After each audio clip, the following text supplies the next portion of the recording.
इनको कहते हैं, हेडिंग का नाम हो जाएगा फसलों के प्रकार।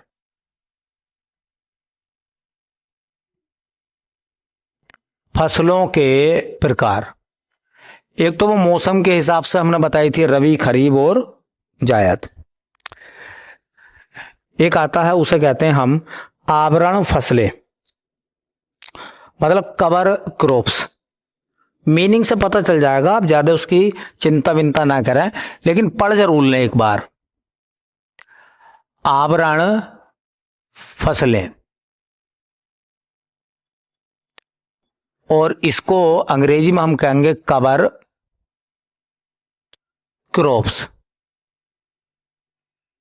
अब देखो, ऑटोमेटिकली आपको याद हो जाएगा, ऐसी फसलें जब बोई जाती है ना, तो वो जमीन को ढक लेती है। आवरण, किसका आवरण? फसल का आवरण नहीं, जमीन का आवरण। और ये फसल, जमीन को ढकने वाली फसल कौन सी होती है? बेलदार। जैसे लोबिया बो दिया, उड़द आपने बो दिया। अब इस फसल को बोने से होगा क्या, अगर बारिश भी पड़ती है तो मिट्टी का कटाव नहीं होगा, मिट्टी के कटाव को रोकती है। और ये जो फसलें होती हैं, इनकी जो जड़ें हैं, वो बरसात के समय मिट्टी के कटाव को रोकने का काम करेंगी और नमी को बचाने का काम करेंगी। नमी मतलब अगर वो फसल ना हो ना, बेलदार फसल ना हो मान लीजिए, तो मिट्टी के अंदर की नमी जल्दी खत्म हो जाएगी। क्यों? सूरज की किरणें पड़ेंगी और वो मिट्टी जल्दी सूख जाएगी फिर। ठीक है, जल्दी सूख जाएगी। तो पहला देखिए, फसलें क्यों बोई जाती हैं? ये फसलें भूमि को ढककर रखती हैं। ये फसलें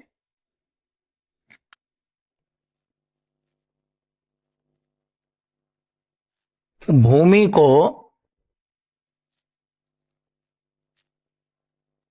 ढक कर रखती हैं। अच्छा, भूमि को ढक कर रखेंगी तो दो फायदे होंगे। पहला फायदा, मृदा क्षरण नहीं होगा, बोलो। और दूसरा फायदा, मिट्टी की जो नमी है वो जल्दी खत्म नहीं होगी। ठीक है, तो ये फसलें करती क्या हैं? देखिए, ये मृदा अपरदन को रोकती हैं, ये मृदा अपरदन को रोकती है। दूसरी बात बेटा, ये मृदा की नमी का संरक्षण करती है। अब देखो, ये बात अगर किसी बच्चे को नहीं भी पता है, तो अगर आप मोटा सा आइडिया लगाएंगे तो भी ऑटोमेटिकली याद हो जाएगा। तो ये कवर किसे कर रही हैं? आवरण किसका बना रही हैं? मृदा का। आवरण बना के क्या फायदा मिलेगा? नमी को जल्दी सूखने से खत्म बचाएंगी ये, और बरसात की वजह से मिट्टी का कटाव ना हो उसे रोकेंगी। ऐसी फसलें आपने कौन कौन सी देखी हैं? तो ऐसी फसलें बेलदार होंगी। क्यों भाई? बताइए, कवर फसल के कौन कौन से उदाहरण होंगे? तो जैसे आपने आसपास अपने देखा होगा, उड़द की फसल होती है ना, तो उड़द की फसल होती है। और क्या होता है? मूंग की फसल हो जाएगी।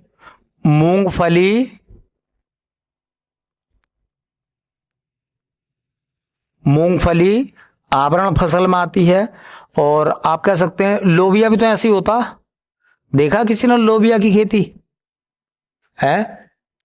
लोबिया की खेती देखी है ना? ऐसी बेलें फैली हुई होती है ना, तो वो बेलदार होती हैं। तो हम तो ये कह रहे हैं कि आवरण फसलें वो होंगी जो बेलदार होंगी। अच्छा, लोग तुरई बो देते हैं, है ना? हालांकि तुरई की बेल को डंडों पर ऊपर चलाते हैं। ठीक है, तो अगर जमीन पे भी उसे छोड़ देंगे तो वो जमीन को भी ढक लेगी। ठीक है, मकसद याद रखें, मकसद कवर क्रॉप्स का मीनिंग है क्यों बोई जाती है? मिट्टी का कटाव रोकने के लिए और मिट्टी की नमी को बचा कर रखने के लिए। चलिए, ऐसी हिंदी में कहते हैं समोच्च फसलें। समोच्च फसलें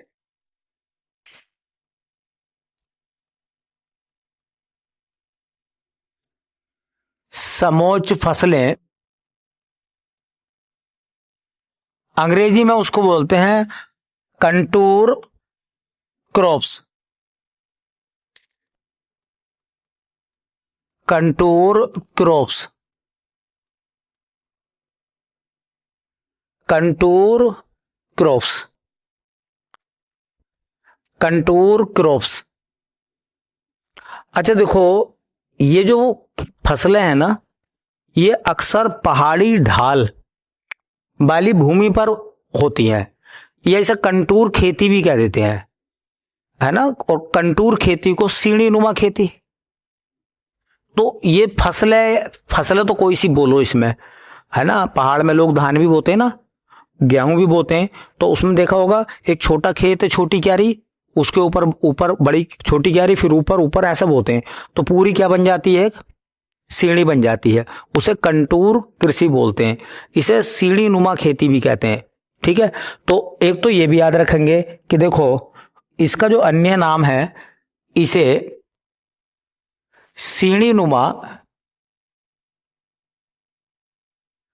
कृषि कहा जाता है।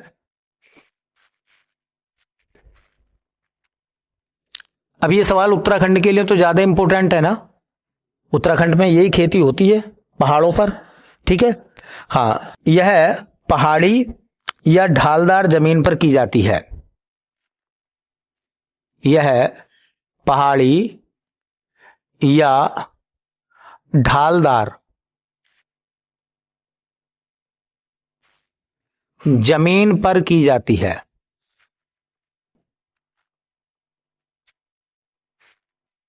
ठीक है।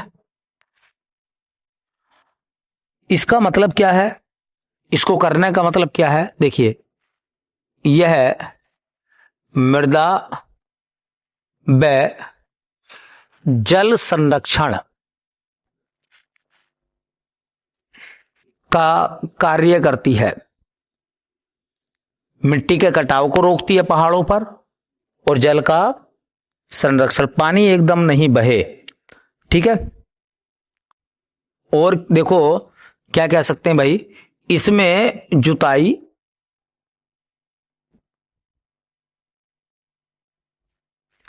अच्छा ढाल के समांतर होती है, ढाल के लंबवत।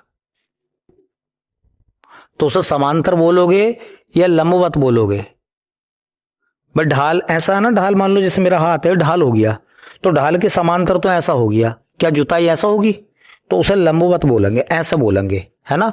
और हाँ, इसमें जुताई ढाल के लंबवत होती है।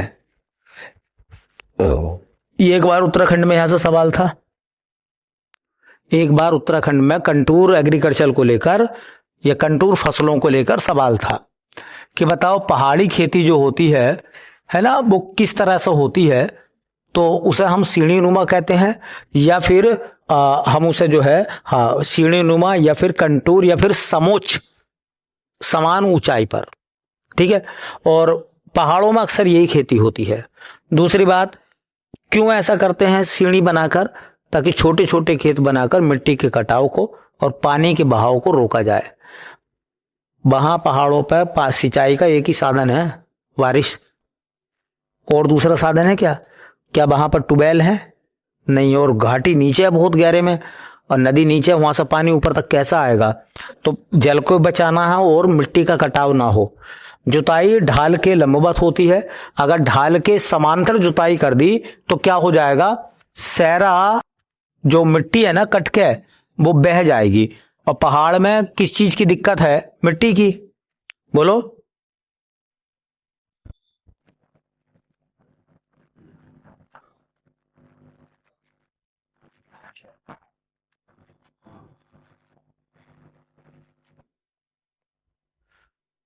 कंटूर एग्रीकल्चर समोच्च रेखा वाला मामला, समोच्च कृषि भी बोलते हैं ना इसे। ये देखो, ये कुछ ऐसे खेत बने हुए हैं ना, ये दिखाई दे रहे हैं ये फोटो में, इस तरीके से, है ना। ये वाला देखो, ये वाला ज्यादा अच्छा लग रहा है नहीं, ये है ना। तो ये समोच्च एग्रीकल्चर है ये। अच्छा देखो ढाल ऐसा है, छोटे छोटे खेत है नहीं है, देखो एक खेत, उसके ऊपर दूसरा, तीसरा, चौथा। तो जब भी इसमें जोतेंगे ना, ऐसे जोतेंगे।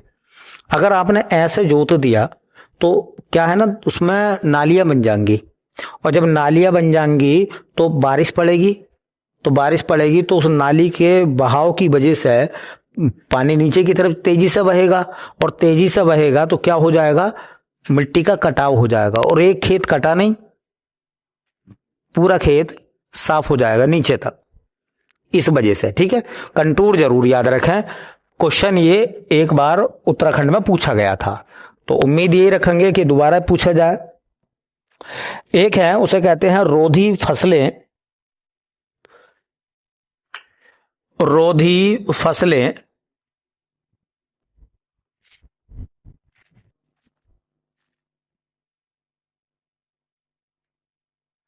अंग्रेजी में बेटा इसको हम कहते हैं, हाँ, बॉर्डर या गार्ड क्रॉप्स।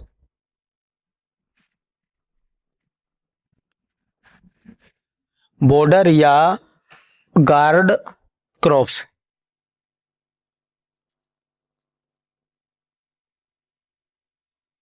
रोधी फसलें, बॉर्डर या गार्ड क्रॉप्स।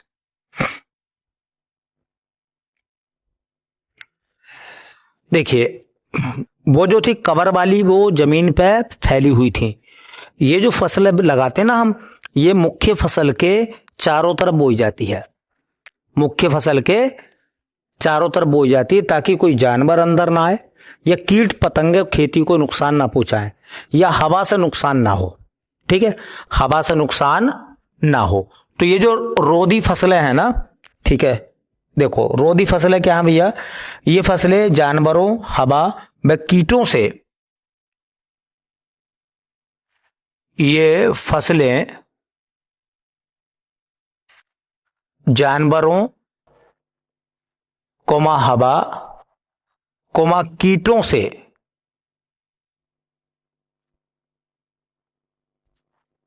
मुख्य फसल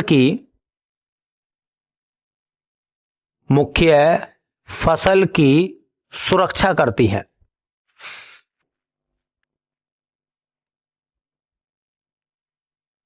ठीक है, ये मुख्य फसल के चारों ओर बोई जाती है। ये मुख्य फसल के चारों ओर बोई जाती हैं।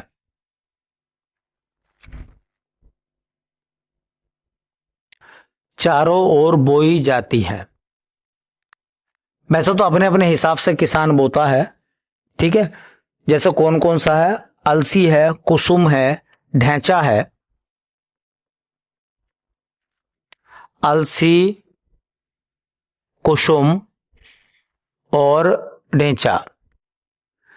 अच्छा, आपने कभी देखा होगा गन्ने का खेत। हाँ, तो गन्ने का जो खेत होता है ना, गन्ना तो मेन फसल हो गई, तो उसके चारों तरफ ना खेत के 2 खूंड, कम से कम 2 खूंड लोग ना घने करके ढैंचा बोते थे। अच्छा, ढैंचे की जो हाइट होती थी वो गन्ने से भी ज्यादा होती थी, और वो बड़ा क्लोज होता था, तो वो ना ऊपर पहुंच जाता था। अब उससे क्या फायदा है, तेज अगर हवा चलेगी तो ढैंचा एक दीवार की तरह काम करेगा और गन्ने को गिरने से बचाएगा, गन्ने को गिरने से बचाएगा। अच्छा, इतना घना होता था, मैं बताऊं आपसे रियल में, कि कोई भी जैसे नीलगाय या कोई भी पशु है, अगर वो दौड़ कर जाएगा तो उस ढैंचे को पार करना उसके लिए मुश्किल हो जाएगा, क्योंकि घना होता था, फिर थोड़ा मोटा ढैंचा हो जाता था। तो गन्ने में अगर कोई जानवर नहीं घुसेगा तो गन्ने की सुरक्षा होगी क्या, नहीं होगी। हाँ, तुमने देखा होगा तेज हवा चल जाती, गन्ना गिर जाता, बांधने के बावजूद भी है, उस समय गन्ना कम गिरता था। तो ढैंचा बोते थे, तो वो रुकावट कर रहा था हवा से और जानवरों से। अच्छा, तुमने देखा गेहूं होता था, गेहूं जब लोग बोते थे ना, तो कुछ लोग अलसी बोते थे। गेहूं के खेत के चारों तरफ 2 या 3 खूंड क्या बोते थे, अलसी बोते थे। अलसी, हालांकि अलसी की जो हाइट है वो गेहूं की हाइट से थोड़ी कम रह जाती है ना। तो उससे तो हवा का या उससे तो जानवरों को रोकने का कोई मतलब है नहीं, लेकिन उससे एक मतलब था, गेहूं को जो बीमारियां लगती थी, जो कीट, जो चीजें गेहूं को नुकसान देती हैं वो अलसी को फायदा देती होंगी। बोलो, इसका मतलब गेहूं से निकलने वाली हानिकारक चीजें जो बीमारी के रूप में काम कर रही हैं आजकल गेहूं में, वो अलसी के लिए फायदेमंद थी। जैसा हमारे मुंह से निकलने वाली कार्बन डाइऑक्साइड पौधों के लिए लाभदायक होती है, और पौधों के लिए से निकलने वाली ऑक्सीजन जो उनके लिए कोई काम की नहीं है, वो हमारे लिए फायदेमंद है। इसीलिए लोग अलसी बोते थे, हालांकि आज नहीं बोते। तो ऐसे ही रोदी फसलें क्यों बोई जाती हैं? ताकि फसलों को जानवरों से, कीटों से और हवा से बचाया जा सके। ठीक है, अक्सर हवा से रोकने के लिए तो बड़ी फसलें बोते हैं लोग चारों तरफ। ठीक है, ऐसे ही आपने सुना होगा, देखिए नगदी फसलें,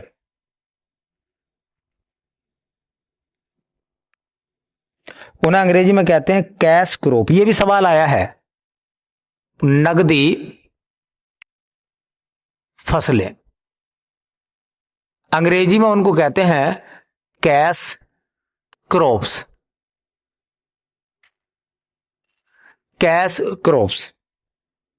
देखो, ये जो नगदी फसलें होती है ना, इन्हें वाणिज्यिक या व्यापारिक फसल भी कहते हैं।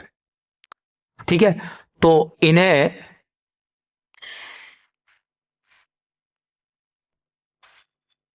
वाणिज्यिक या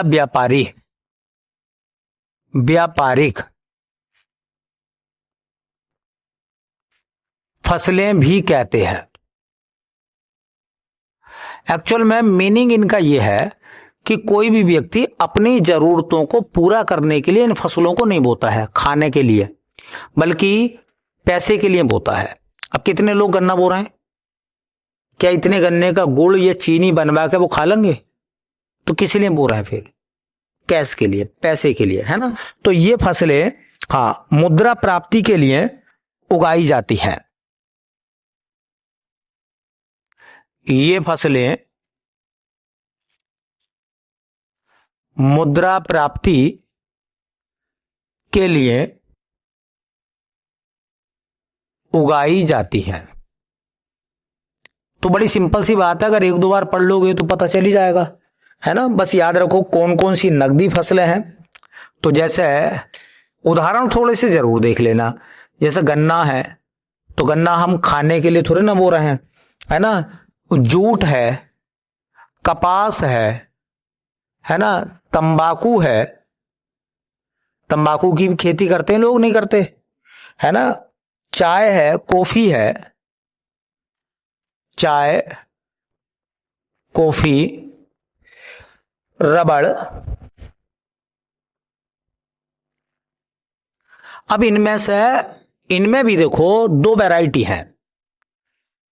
एक वैरायटी बाग के फॉर्मेट में है, बाग के फॉर्मेट में, जैसे चाय के बागान होते हैं, ठीक है, जैसे कॉफी के बागान होते हैं, नहीं है। लेकिन गन्ने का बाग नहीं होता, यह होता वो एक वार्षिक फसल है।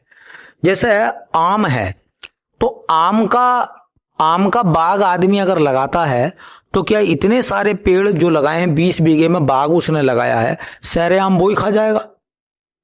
अमरूद का बाग लगाते हैं, बगिया लगाते हैं लोग, और 20-20, 50-50 बीघे में लगा रहे हैं, तो वो किस लिए लगा रहे हैं? पैसा कमाने के लिए, नकदी के रूप में। लेकिन उस फसल में और गन्ने में फर्क है। हालांकि दोनों ही व्यापारिक फसलें हैं, वो गन्ने का बाग नहीं होता, इसलिए वो बागानी फसल नहीं मानी जाती। ठीक है भाई, गन्ने का बाग होता है क्या? नहीं होता। तो एक फसल आपको सुनने के लिए मिलेगी, बागानी फसलें। और बागानी फसलें वो होती हैं जिनके बाग होते हैं, जैसा आम, है ना, जैसे कि चाय, बोलो, जैसे कि कॉफी, नहीं है। ये फसल एक बार आपने बो दी और बरसों तक उससे उत्पादन होता रहेगा, है ना। गन्ना एक या दो बार करने के बाद आपको दोबारा से फिर बोना पड़ता। तो ये दोनों में फर्क रहता, ठीक है। देखो, तो ऐसे हम लिखेंगे एक और फसल के बारे में, उन्हें कहते हैं बागानी फसलें, प्लांटेशन क्रॉप्स, बागानी फसलें।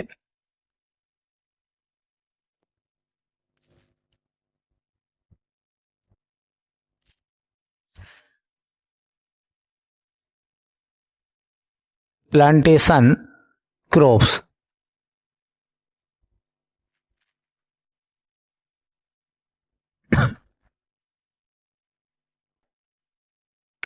तो ये भी व्यापारिक फसल है।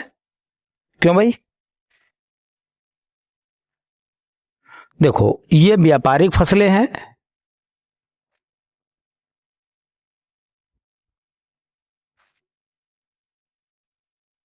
व्यापारिक फसलें हैं। दूसरी बात, ये एक बार बोकर, ठीक है, हाँ, कई वर्षों तक चलती हैं, कई वर्षों तक चलती हैं।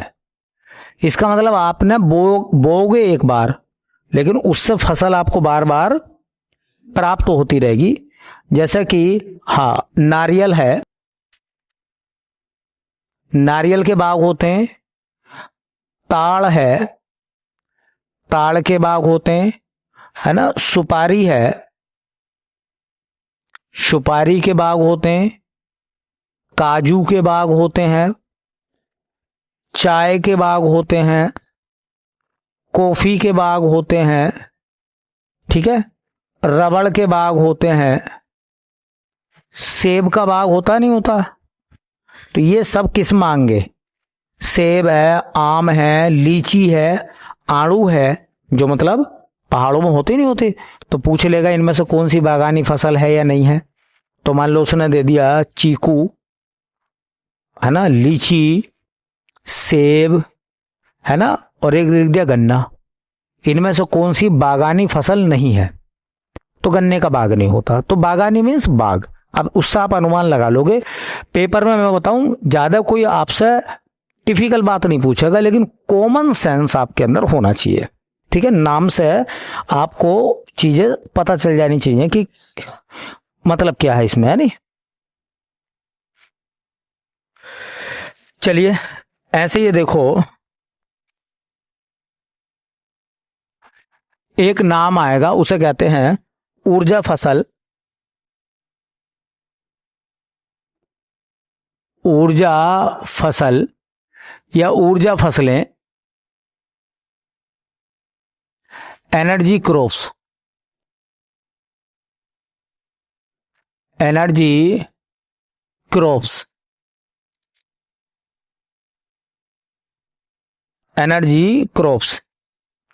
तो सिंपल सी बात है, देखो ये फसलें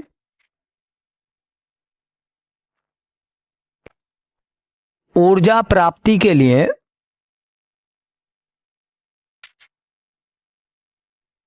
बोई जाती हैं।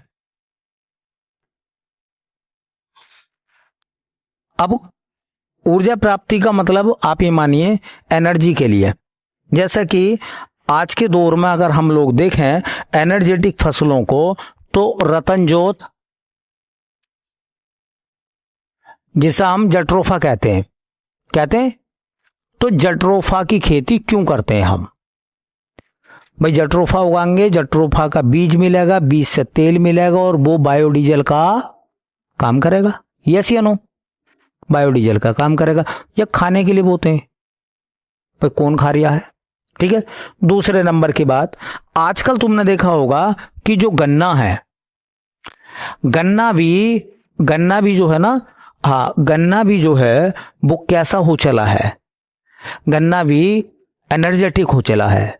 जैसे गन्ने से बनाएंगे हम एथेनॉल, बताया था मैंने एक दिन, नाम भूल गए? E20 का ध्यान आ रहा। तो गन्ने से एथेनॉल बनाया, एथिल अल्कोहल। 8 लीटर आपने पेट्रोल मिलाया और उसमें 2 लीटर आपने एथिल अल्कोहल मिला दिया, तो वो 10 लीटर पेट्रोल का काम करेगा। 10 लीटर पेट्रोल का काम करेगा E20 के मामले में, है ना, एथेनॉल बनाने में। तो फिर गन्ने का इस्तेमाल चीनी बनाने में तो हो ही रहा है, लेकिन अब चीनी के अलावा गन्ने से क्या बनाने पर हम लोग काम कर रहे हैं, एथेनॉल। तो फिर गन्ने से एनर्जी मिली या नहीं मिली? वही एनर्जी मोटरसाइकिल वगैरह वगैरह में काम आएगी। भाई पेट्रोल में कहीं भी आप देख लो, अब मोटरसाइकिल में पेट्रोल थोड़ी ना पड़ लिया, वही पेट्रोल कारों में पड़ लिया, ठीक है। तो ऊर्जा के लिए, है ना। जैसा आपने सुना होगा मक्का,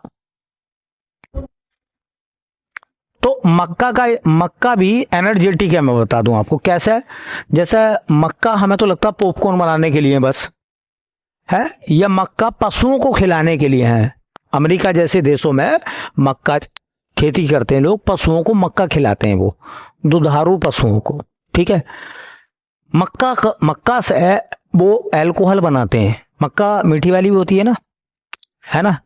तो मक्का 2 प्रकार की है, स्वीट वाली जो होती है। तो मीठी मक्का जो होती है, उस मीठी मक्का से अल्कोहल बनाएंगे और उस अल्कोहल का इस्तेमाल पेट्रोल में करेंगे। तो इसका मतलब वो भी एथेनॉल बनाने में जैसे हम गन्ने का इस्तेमाल करते हैं, वो मक्का का इस्तेमाल करते हैं, ठीक है। तो ये कैसी फसलें मानी जाएंगी भाई? ये ऊर्जा क्रॉप्स हैं। ऐसे लिखेंगे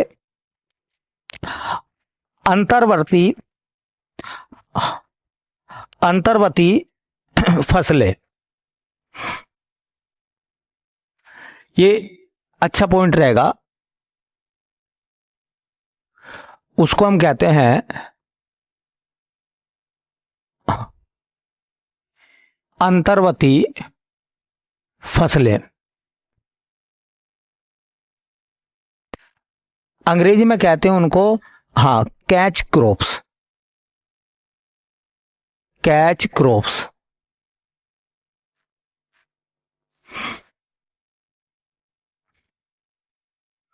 अच्छा, क्रिकेट में नहीं कहते कैच पकड़ लिया? तो ये वही वाला कैच है, ये वही वाला कैच है।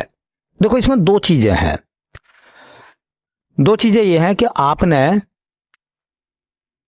आपने धान बो दिए, बारिश पड़ी तो आपने धान बो दिया, ऊंचे का आपका खेत था। आपने ये सोच कर धान बो दिया कि बारिश पड़ती रहेगी तो धान पैदा हो जाएगा, लेकिन मानसून धोखा दे गया और उसके बाद बारिश नहीं हुई। सिंचाई का कोई साधन है नहीं, वो आपका जो गेहूं धान है अब वो सूखने लगा, तो जाहिर सी बात है सूख ही जाएगा। अब पानी नहीं मिलेगा तो मर जाएगा वो। तो ऐसे में जमीन खाली रह जाएगी। तो लोग क्या करते हैं, उसकी पूर्ति करने के लिए कि यार गेहूं बोना है, बीच में 2 महीने का गैप, अब क्या करें, जमीन को खाली छोड़े कुछ बो दें। तो वो उस जमीन पर जब धान पैदा नहीं हो पाए, फसल असफल हो गई हमारी, तो उस धान को जोत देंगे। ऊंचे का खेत है ना, रेतीला टाइप, फिर उसमें उड़द बो देंगे। क्या बो देंगे? उड़द बो देंगे। तो उड़द ने उस फसल का जो गैप लग रहा था उसे बचा लिया, नहीं बचाया? उड़द जल्दी आ जाएगा। या कभी कभी ना मानसून लेट आता है, लोग इंतजार करते रहते हैं बारिश पड़ेगी तो वो वाला खेत में अपने धान लगाएंगे, बारिश ही नहीं पड़ी। पता चला बाद में कि वो जमीन खाली छोड़नी पड़ेगी, तो क्या कर देते हैं, उसमें उड़द बो देते हैं ऊंचे वाले खेत पे। सुना होगा नाम ऐसा। तो एक तो ये जो फसलें हैं ना, ये फसलें जो फसल का नुकसान होता है उसे बचाती हैं, क्योंकि कम समय में हो जाती है। दूसरे नंबर की बात, कुछ लोग तुमने देखा होगा ऐसा भी खेती करते हैं कि उन्होंने मेंथा लगा दिया, गन्ना बो दिया। बोलो भाई, कहीं ना कहीं तो फायदा मिलेगा। एक फसल मर भी जाएगी तो दूसरे में बैलेंस पूरा हो जाएगा। तो नुकसान की भरपाई के लिए भी इन फसलों को बोया जाता है, ठीक है। चलिए देखो, इन्हें कहते हैं, अन्य नाम इनका आपातकालीन फसल या पकड़ फसल, जो गैप है ना उसको पकड़ने के लिए। अन्य नाम क्या है? आपातकालीन फसल, या इसी को हम कहते हैं पकड़ फसल। मतलब जो गैप लग रहा था ना, वो गैप ना रहे, उसको हम पकड़ लें।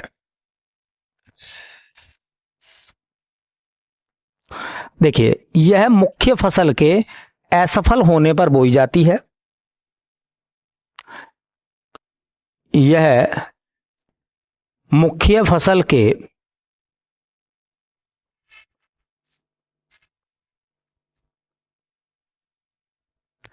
असफल होने पर बोई जाती है। जैसे मैंने बताया ना अभी कि धान सूखने लगा तो अब उसे जोतना पड़ गया और उस खाली जमीन ना छोड़कर उसमें उड़द बो दिए, तो ऐसा लोग करते हैं। या फिर ये कह सकते हैं कि ये जो फसल है, ये फसल कौन सी वाली, अंतर्वर्ती फसल जो है, कैच क्रॉप्स जिसको हम कह रहे हैं, ये दो मतलब एक ही फसल के साथ में दूसरी फसल को उगाया जाता है। इसमें दो फसलें एक साथ लेते हैं हम, ठीक है। क्या क्या हो सकती हैं भाई, मूंग, उड़द। कैच क्रॉप्स कौन कौन सी हैं, जैसे मूंग, ये कम समय वाली होती हैं, है ना, जल्दी आ जाती हैं फसल। ये मूंग है, उड़द है, लोबिया है, प्याज है, लोबिया है, प्याज है ना, मूली वगैरह है, आदि कर दो, ठीक है। तो एक तो मैंने आज आपको टॉपिक बताया है फसलों के बाकी प्रकार, जैसे 2-3 नाम हमारे उत्तराखंड में भी हैं और वहां से सवाल भी बन के आते हैं। कल मैं आपको छोटा सा एक पॉइंट और बताऊंगा, 2-1 नाम, जैसे मिश्रित कृषि किसे कहते हैं, मिश्रित अर्थव्यवस्था तो पढ़ ली, मिश्रित कृषि किसे कहते हैं उसके बारे में थोड़ा सा बताऊंगा। 2-3 कृषि से संबंधित योजनाएं बताऊंगा जो सरकार ने किसानों के लिए स्टार्ट करी हैं, उनके बारे में, और कुछ बताएंगे हम फसलों के उत्पादन के बारे में, ठीक है, अगली क्लास में। चलो भाई।